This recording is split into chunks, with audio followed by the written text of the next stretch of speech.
Do you want to know how to beat the new Mod 25 trial?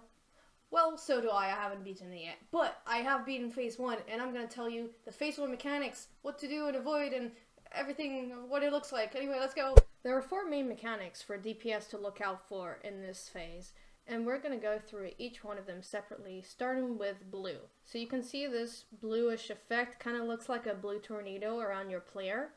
And let's see what happens when you're standing next to someone while having that effect.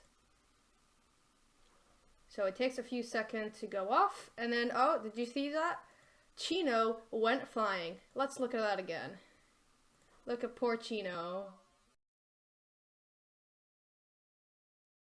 If you haven't guessed already, what the blue does is if you're near someone and the effect goes off, it will throw someone up in the air and they'll land down on the ground very hard. They don't always die, but they can. The way to avoid killing people is simply don't be near other people when it throws up. If you're on your own and you go to the side on your own, you have this blue effect, it's not going to do anything. So it only throws other people up.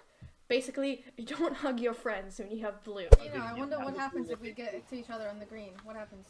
Oh, we die. So as you saw in the clip, this green line means death, as most mechanics in this trial seem to be. So what this green line is, it's a bungee cord between 2 people and it pulls you into each other. It's very similar to the first and third boss bungee cords in Castle Never. It has an AoE effect. As you see here, someone else also died because they were too close to the explosion. So be careful, because not only will you 2 die, you can also kill other people, anyone that's around you. The easy trick here is to, again, don't go to the person. Don't go to other people. Stay away. You might have been wondering, what is this purple hand that keeps killing me over and over again? Or what are all these purple lines? I mean, what are they doing? This debuff is what this purple hand does. This purple skull, and it also has this red dot over it because clerics can't cleanse this, or any other class that does cleanse, it can't cleanse this debuff. What it does is after 20 seconds, when the debuff ends, out pops hands, these purple hands that swirl all the way around you. Anyone near you is going to get hit. You're also going to get hit, but usually you don't die from it. Usually people around you do die. And it's not very pleasant. It all starts with this purple line, and that's what gives you the debuff. The tactic here is just, once your timer is about to go off, distance yourself from people, let the hand swirl, and then come back in.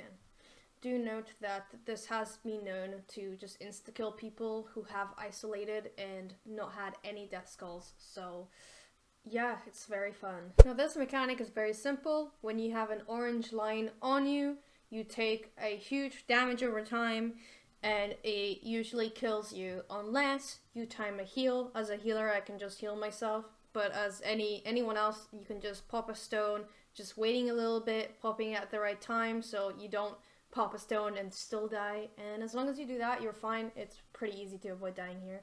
The last of the main mechanics that you need to know is the mirrors. They appear around 30 seconds. They can appear on the front wall, left wall, or right wall. You'll see them pop up as mirrors before they charge this line of blue light of death. You don't want to stand in it unless you're a tank, but even then, you're probably gonna die anyway. Usually, the boss will say a voice line before they appear, but if your voice lines are bugged, you're not gonna see this.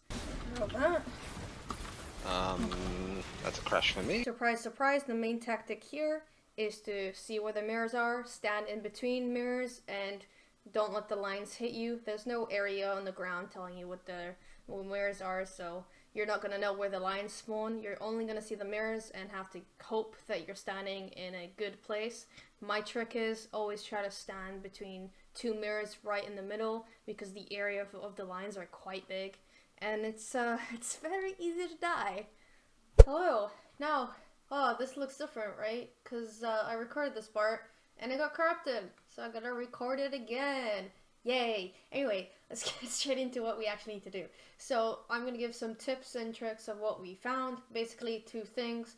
One, for 2 tanks, you have a main tank and an off tank. The main tank is with the Minotaur, and the off tank runs around with the mini bosses and the mobs and gathers them up. This will happen in 3 phases because the mobs spawn on 75% of the Minotaur's health, 50%, and then 25%. And after that, as we prepare to phase 2, the off-tank takes aggro first, and then they later switch. So, yeah. Thanks for watching.